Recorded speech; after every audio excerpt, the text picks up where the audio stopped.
I'm Quincy Walters. I'm a general assignment reporter for WBUR. Before the pandemic began, what did a typical workday look like? So, as a general assignment reporter, usually no day is typical. Sometimes you get in and you'll have to do a story about a topic you have no knowledge about. I would say that a lot of elements of the job are sort of like getting an assignment and deciding whether or not this is something that's sort of like a main course or something that's a vegetable or something that's a dessert. And so, it's really nice when you get things that are kind of like desserts when you're like, wow, this is an interesting subject that I am very eager to do. Or sometimes it's something like vegetables, like an explainer on a ballot initiative. I really like that you put that in terms of food because now I completely understood what you meant. Today is Tuesday, June 2nd. It's a little over a week since George Floyd's death. And you have been covering the protests that ensued in Boston this past weekend. What this has also, conjured up is an awareness of other Black people who have been killed by police here in Boston. Protesters are asking that those cases be reopened, re-examined, and that just awareness is brought to the fore about Black people who've been killed by Boston police in the past few years. When you're covering something like this, what is your strategy? I mean, how do you begin thinking about coverage?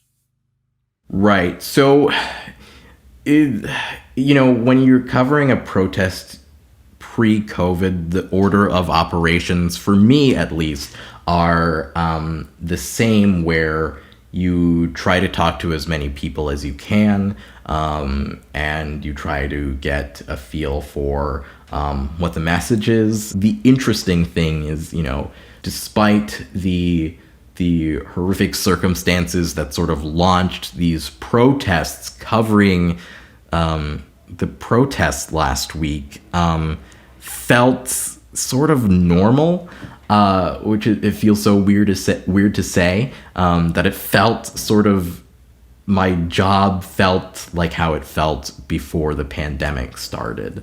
Yeah, in what ways did it feel normal? Yeah, because it was just, it was something that was not COVID-19.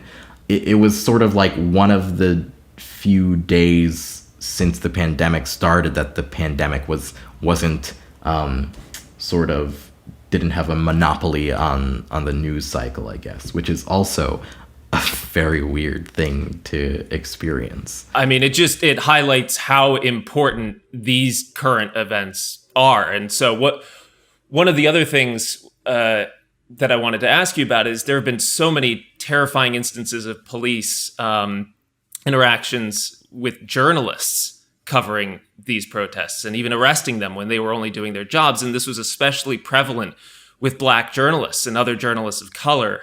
So I'm wondering, did you have any fear yourself of this happening to you while you were covering the protests? So I don't think it was any more of a fear last week than it has been in the past. Doing my job as a Black journalist, I've sort of been antagonized by police. It's always a thought for me. But it was no more of a thought than it usually is. My approach is that, my job is to chronicle the things that are going on and also, share what people are saying and what people are feeling. And so I feel like that responsibility sort of in some measure trumps my fears or anxieties. So that's also, another way that I approach my job. Were you able to take any safety precautions? Did you notice people having an awareness, or were they really just sort of keyed into what they were there to protest and what they were there to support, and the pandemic just really took a backseat? Yeah, so I think it was a balance of the two. I was sort of cognizant not to be too close to people unless I had to or unless it was unavoidable. And so also it seemed that almost everyone there were wearing masks. So what about social distancing? It seems like this is an impossible, it's a contradiction to be protesting as a group, as a community, and to also be responsibly social distancing.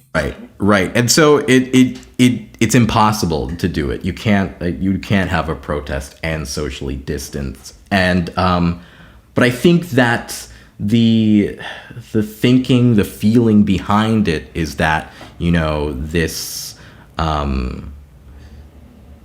this ill of police brutality and racism have existed long before COVID-19. And for some people, racism, police brutality can be even more real and even more deadly than COVID-19. And unlike, COVID-19, racism and police brutality, that's something you can protest against. That's something that, things can be put in place to change, unlike COVID-19, where you have to sort of wait until there's a vaccine or universal testing. So I feel like people feel like, going out there is something that can have a tangible impact. But, I also spoke to people who said, that, it's either the police who are going to kill me or COVID-19. So, either way, I'm going to be out here. Or people were just so angry and so fed up that they said, pandemic or no pandemic, I had to come out and, show that my life matters. This is maybe an oversimplified question, but how are you doing through all of this, both as a Black person and a Black journalist? The longer that I've survived this pandemic, the more I conquer my anxiety.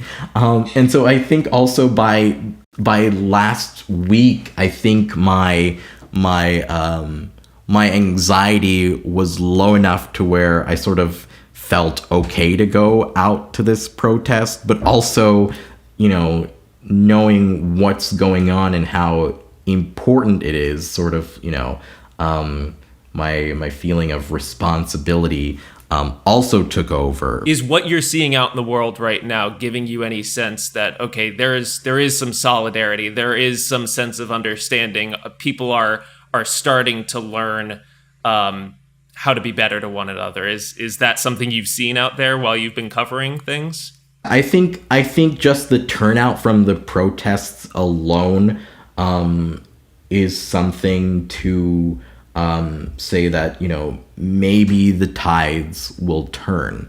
I guess it's, my job to sort of chronicle the time and contextualize the time, and I guess I'll just keep doing that until I get a better answer. Quincy, thank you for your time and for your work and for doing just that, for contextualizing and chronicling. This is an incredibly important moment, I think, not just for our city and our community, but obviously for the country, the world, and I think the work that you and all of the journalists at WBUR and elsewhere are doing is incredibly important. So thank you for that.